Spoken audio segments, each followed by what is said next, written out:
귀한 찬양 또 연주 하나님께서 기뻐 받으신 줄 믿습니다.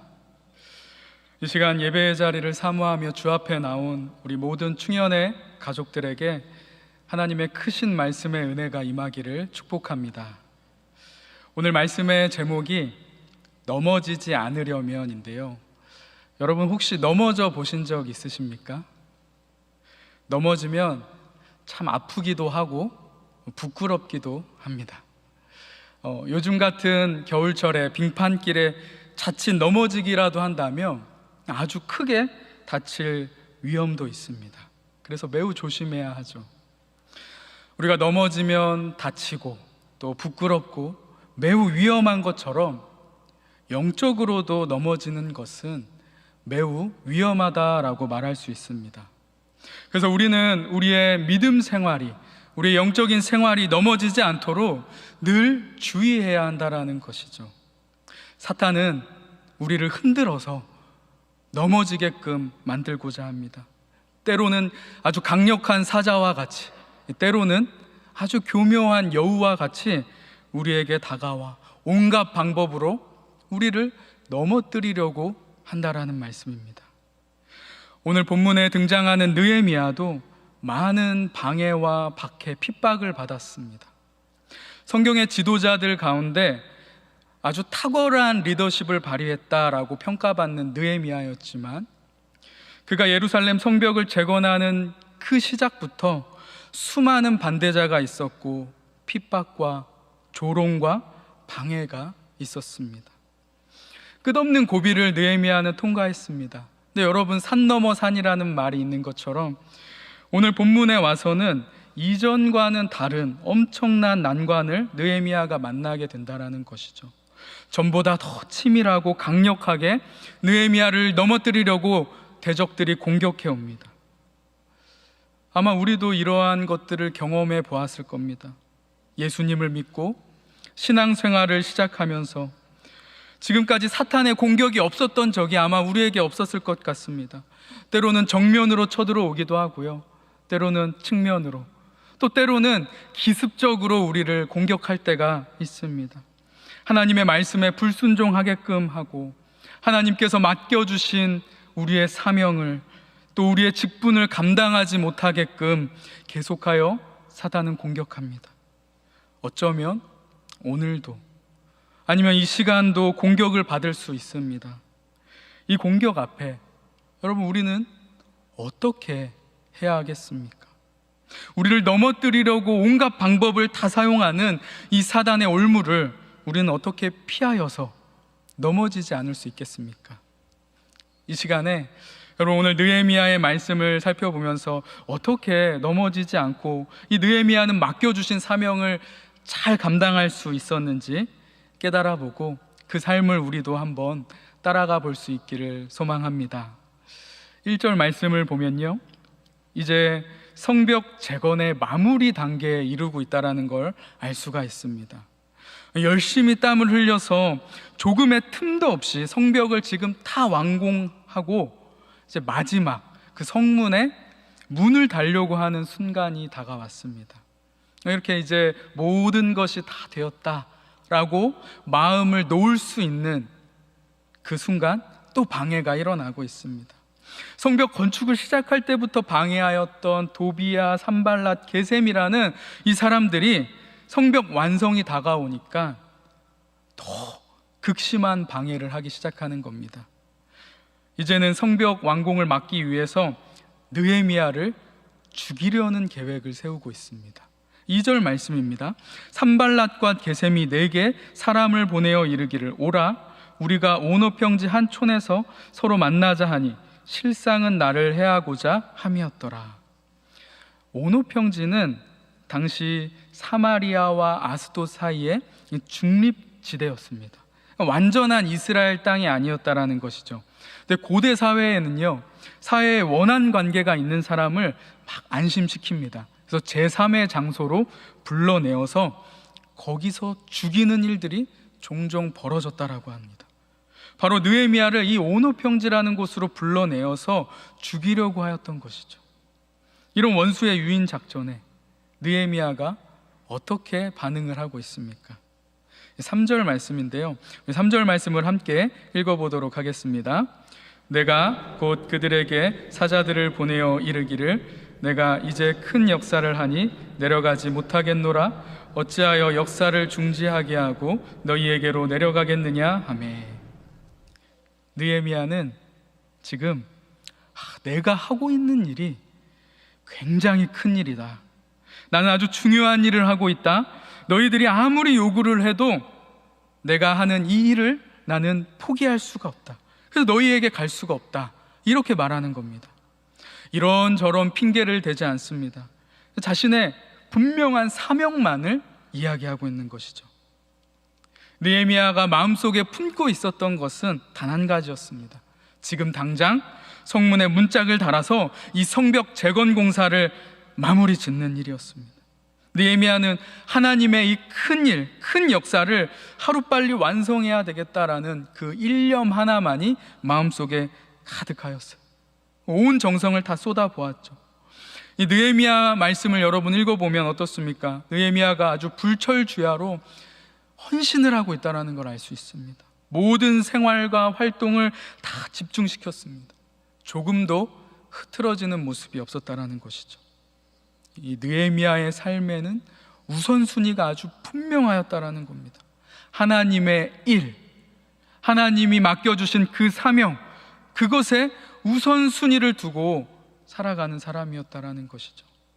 다시 말하면 자신의 삶의 모든 목적의식이 하나님의 일에 있었다는 겁니다. 온 몸과 마음을 거기에 다 집중시키는 사람이었어요. 사랑하는 여러분, 이 느헤미야가 이 원수들의 음모 가운데 미혹되지 않고 넘어지지 않고 그 자리를 견고하게 지킬 수 있었던 비결이 바로 이것입니다.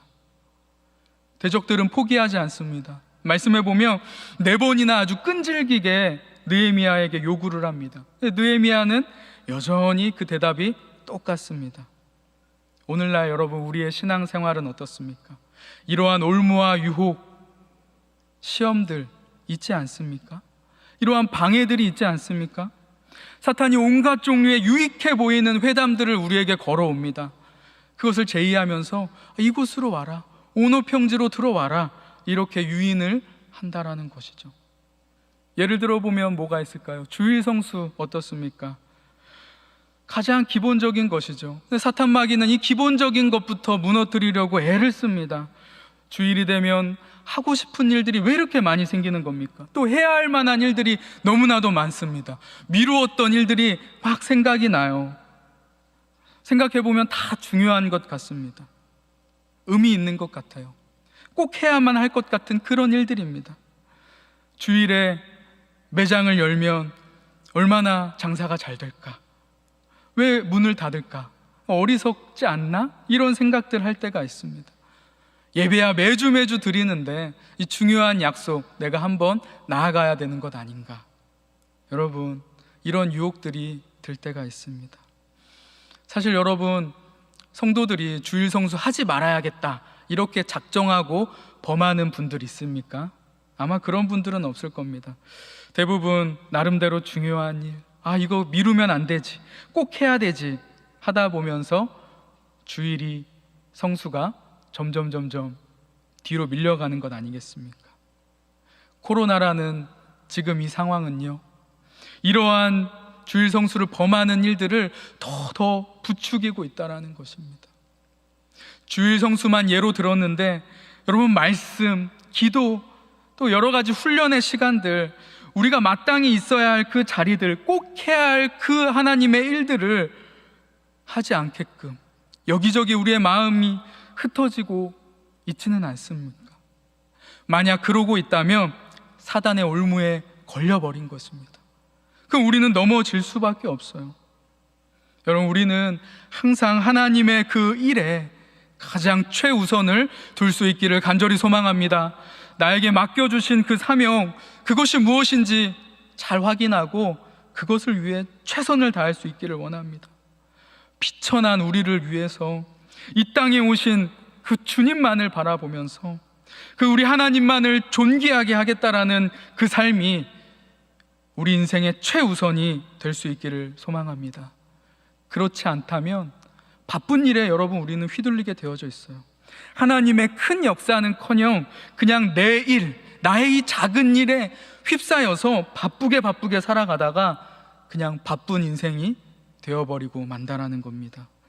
사탄의 시험과 그 올무에 빠져서 넘어지게 되는 것이죠. 한 번 빠져 넘어지면 두 번 빠지게 되고 세 번 빠지게 되고 계속 빠지다 보면 이제 넘어져서 일어날 수조차 없게 되는 것입니다. 사랑하는 여러분, 앞을 보고 가야 하는데 앞을 보지 않고 다른 데 쳐다보다 보면 넘어지게 되어져 있습니다. 사고가 납니다. 우리 그리스도인들은 하나님만 바라보아야 되는 줄 믿습니다. 그 사명을 붙잡고 나아가실 수 있기를 원합니다. 한 해가 여러분 마무리되어져 가고 있습니다. 우리의 신앙의 영역 가운데 한번 돌아보세요. 어떤 부분이 넘어져 있는가? 그러한 부분들이 있다면 다시 세우실 수 있기를 소망합니다. 다가오는 새해에는 하나님이 내게 맡겨주신 그 하나님의 일, 하나님을 존귀하게 하는 그 모든 일에 우리가 아주 완전히 푹 빠질 수 있기를 원합니다.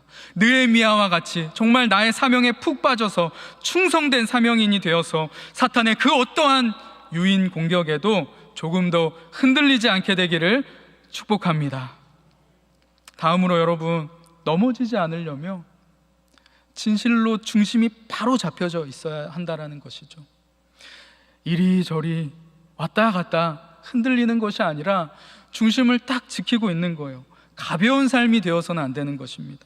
사탄이 즐겨하는 공격 중에 하나가 사람의 말을 이용하는 것입니다. 사실과는 전혀 다른 소문을 막 퍼뜨리는 것이죠. 사람들에게 막 흘립니다. 그래서 흔들어 버리는 것이죠. 본문에도 보면 느헤미야는 원수들에게 유언비어 공격을 지금 받고 있습니다. 5절에서 7절까지의 말씀인데요, 5절 말씀입니다. 산발랏이 다섯 번째는 그 종자의 손에 봉하지 않은 편지를 들려 내게 보냈는데, 여러분 6절 7절은 함께 읽어보겠습니다. 그 글에 이르기를 이방 중에도 소문이 있고 가스무도 말하기를 건축한다 하나니 내가 그 말과 같이 왕이 되려 하는도다. 또 내가 선지자를 세워 예루살렘에서 너를 들어 선전하기를 유다의 왕이 있다 하게 하였으니 지금 이 말이 왕에게 들릴지라. 그런즉 너는 이제 오라 함께 의논하자 하였기로.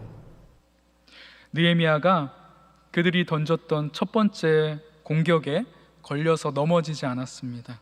그러자 더 지독한 방법을 사용하죠. 그것은 바로 헛소문을 퍼뜨리는 겁니다. 4번이나 그들의 제의를 거절하였더니 다섯 번째는 봉인하지 않는 편지를 써서 심부름꾼을 통해서 보내는 것입니다. 여러분, 지금도 중요한 편지는 어떻게 보냅니까? 봉투 이음새에 도장을 찍어서 보냅니다. 당시에도 마찬가지였어요. 중요한 편지는 수신자만 볼 수 있게끔 점토나 밀랍으로 그 편지를 완전히 봉인해 버렸습니다. 그런데 오늘 말씀해 보면 느헤미야가 받은 것은 봉인이 되지 않은 편지였다라는 것입니다. 다시 말하면 그 내용을 아무나 봐도 상관없다라는 그러한 편지의 내용이었습니다. 홍보지나 광고지를 보낼 때 어떻게 합니까? 완전히 밀봉해서 보내나요? 그렇지 않죠. 그냥 보냅니다. 많은 사람들이 보면 볼수록 좋기 때문이죠. 느헤미야가 받은 편지가 바로 그런 편지였어요. 대적들이 지어낸 소문들로 가득한 편지, 봉인하지 않고 보냅니다. 거기에 쓰인 거짓 소문이 모든 유다 백성에게 널리 퍼지게끔 하려는 작전이었죠. 편지의 내용은 무엇입니까? 이방 중에서도 소문이 있고 가스무도 말하기를 하면서 이 편지의 내용이 시작이 됩니다. 이 말을 오늘말로 옮기면 이런 내용입니다. 믿을 만한 소식통이 있는데 하면서 이런 내용이 진행이 되는 것이죠. 출처가 밝혀지지 않는 카더라 통신식의 루머라는 겁니다. 야, 누가 뭐라 한다더라. 여러분, 정말 사람을 잡는 이야기죠. 이 내용은 느헤미야가 모반을 꾀한다더라 라는 거예요. 그래서 스스로 왕이 된다고 한다더라. 이 봉인되지 않은 편지를 느헤미야에게 사실 보내는 것이 목적이 아니었습니다. 도중에 이 내용이 많이 읽혀지고 퍼지기를 바라는 거예요. 그래서 성벽 재건의 공사의 진짜 의미를 많은 사람들이 의심하게끔 만들려고 하는 거예요. 하나님의 큰 역사를 막아버리려고 하는 이 교묘한 수법이 숨어있는 편지였습니다. 여기 있으신 분들은 안 그러겠지만 대부분의 세상 사람들은 어떻습니까? 본성상 이상하게 다른 사람에 대한 이야기 듣는 것을 너무 좋아합니다. 특히나 나쁜 이야기는 더 기뻐하죠. 입으로 그것을 또 전달하고 싶은 경향이 있습니다. 얼토당토한 이야기에 귀가 아주 솔깃해집니다. 아니 땐 굴뚝에 연기 나겠냐, 정말 그런가 보다 은근슬쩍 의심하기도 한다라는 것이죠. 요즘에는 인터넷이라는 게 많이 발달이 되어져 있어서 악성 댓글 하나 퍼나르기 시작하며 그 소문이 끝이 없습니다. 아니면 말고 무책임하게 SNS에 그냥 막 올려버린다라는 것이죠. 여러분, 이런 것들이 얼마나 큰 피해를 주는지 알고 계십니까? 느헤미야는 이러한 치명적인 공격에 당하고 있습니다. 하지만 조금 더 흔들리지 않고요, 중심을 잘 지키고 있는 모습을 볼 수가 있습니다. 이것을 어떻게 극복하고 있습니까? 8절 말씀인데요, 내가 사람을 보내어 그에게 이르기를 내가 말한 바 이런 일은 없는 일이요 내 마음에서 지어낸 것이라 하였나니. 거짓 소문에 대한 이 느헤미야의 대답이 아주 간단 명료합니다. 그런 일은 없는 것이다. 있다면 다 너희들이 지어낸 것이다. 구차한 변명, 구구절절한 해명을 하지 않고 있습니다. 다른 사족들 붙이지 않고 있습니다. 그런 일은 없다, 딱 잘라서 말할 뿐입니다. 느헤미야는 사람의 말에 조금 더 흔들리지 않습니다. 단 몇 마디의 말만으로 이 산발랏의 이 장황한 참소를 물리쳐 버리는 것이죠. 너무 멋있지 않습니까? 어떻게 이렇게 멋있는 삶을 살 수 있을까요? 진실했던 그 느헤미야의 삶, 그리고 하나님을 향한 전적인 신뢰가 있었기 때문에 이런 담대한 모습이 나오는 것 아닙니까? 느헤미야가 만약에 어떡하지? 그러면 이거 나랑 같이 한번 상의해보자 라고 이 산발랏에게 찾아갔다면 어떻게 되었을까요?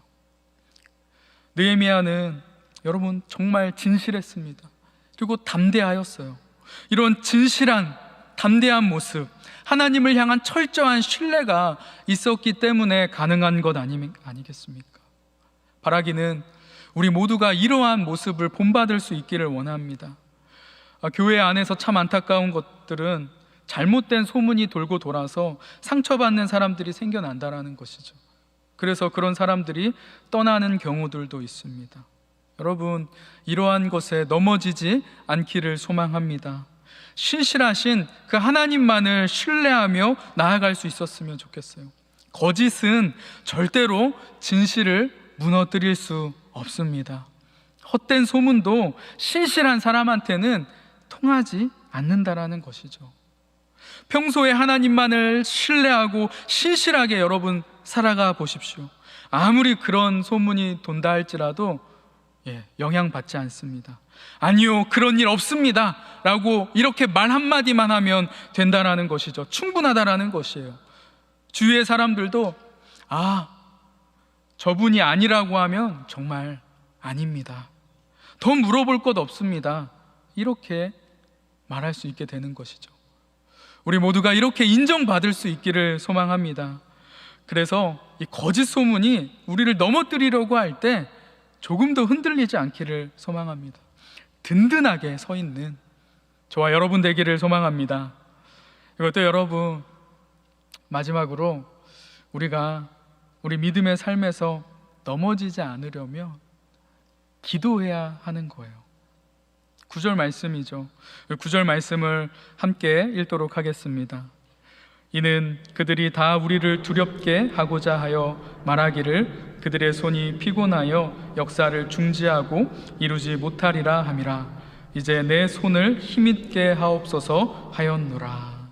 아멘. 느헤미야는 하나님께 기도를 드리고 있습니다. 이 모든 대적의 공격이 자기를 두렵게 해서 역사를 중지하게 하려는 사탄의 시험이라는 것을 느헤미야는 정확하게 간파하고 있었습니다. 그리고 이제 내 손을 힘있게 하옵소서 하나님께 기도하고 있는 거예요. 이 모든 공격에서 하나님 승리를 거둘 수 있도록 더 큰 용기를 주시고 더 큰 믿음을, 능력을 달라고 여러분 기도하고 있는 것입니다. 항상 하나님께 기도하였더니 느헤미야는 분별력을 가질 수 있었던 것입니다. 그리고 자신의 사명을 잊지 않을 수 있었습니다. 무엇을 우선으로 하면서 살아야 하는지 잊지 않을 수 있었다라는 것입니다. 기도하였기 때문에 느헤미야가 지금 첫 번째, 두 번째 이 모든 공격을 다 막아낼 수 있었다라는 것이죠. 그래서 어떻게 보면 여러분, 우리가 넘어지지 않으려면 기도해야 하는 것이 그 무엇보다 중요하다라고 말할 수 있습니다. 기도하는 사람은 진실할 수밖에 없습니다. 느헤미야는 그래서 진실했습니다. 그리고 기도하는 사람은요, 어떤 사람의 말에도 흔들리지 않을 수가 있어요. 상처받지 않습니다. 그래서 여러분, 기도는요 우리 영의 경비병과 같다라고 말씀합니다. 적이 기습하지 못하도록 우리를 보호해주는 역할을 한다라는 것이죠. 기도할 때 우리가 영적으로 깨어 있을 수 있고 긴장할 수 있습니다. 사탄의 전략을 깨달을 수 있고 그 전략을 넘어설 수 있게 된다라는 것이죠. 바라기는 여러분, 우리가 넘어지지 않도록 늘 깨어서 기도할 수 있기를 원합니다. 다시 한번 여러분, 우리가 결단하며 나아가는 은혜가 있기를 소망합니다. 이제 말씀을 정리하고자 합니다. 사랑하는 여러분, 우리가 하나님을 바로 섬기려고 한다면, 교회가 또 선한 일을 열심히 하려고 한다면 너무나도 많은 공격과 유혹들이 다가옵니다.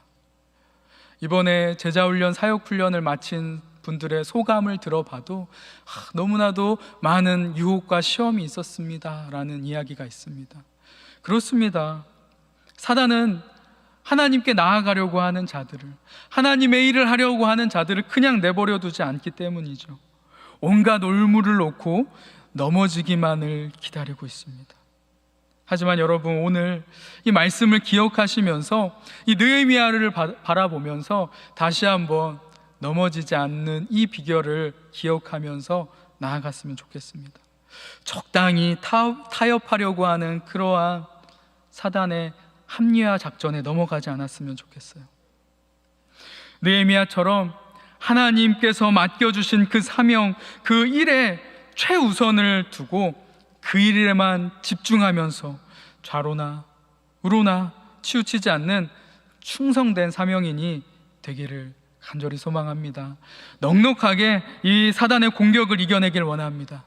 또 이런저런 거짓 소문에 일희일비하면서 상처받고 시험받고 무너져 내리는 것이 아니라 평소에 정말 하나님을 신뢰하면서 진실한 신앙인의 자세로 중심을 딱 지켜서 하나님만 바라보면서 넉넉하게 그러한 일들을 극복해낼 수 있기를 원합니다.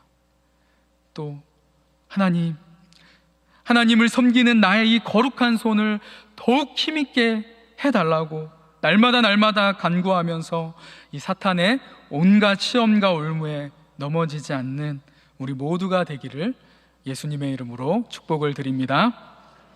기도하겠습니다. 존귀하신 하나님 아버지, 이 부족한 우리를 세상의 유혹과 시험에 흔들리거나 넘어지지 않게 붙들어 주시고 오직 주님의 말씀이 우리 삶의 가장 최우선이 될 수 있도록 하여 주시옵소서. 언제나 진실하고 충성된 삶을 살며 하나님을 신뢰하는 믿음의 사람, 기도의 사람 되게 하여 주시옵소서. 우리의 모든 삶을 주님께 맡겨드리며 예수님의 이름으로 기도하옵나이다. 아멘.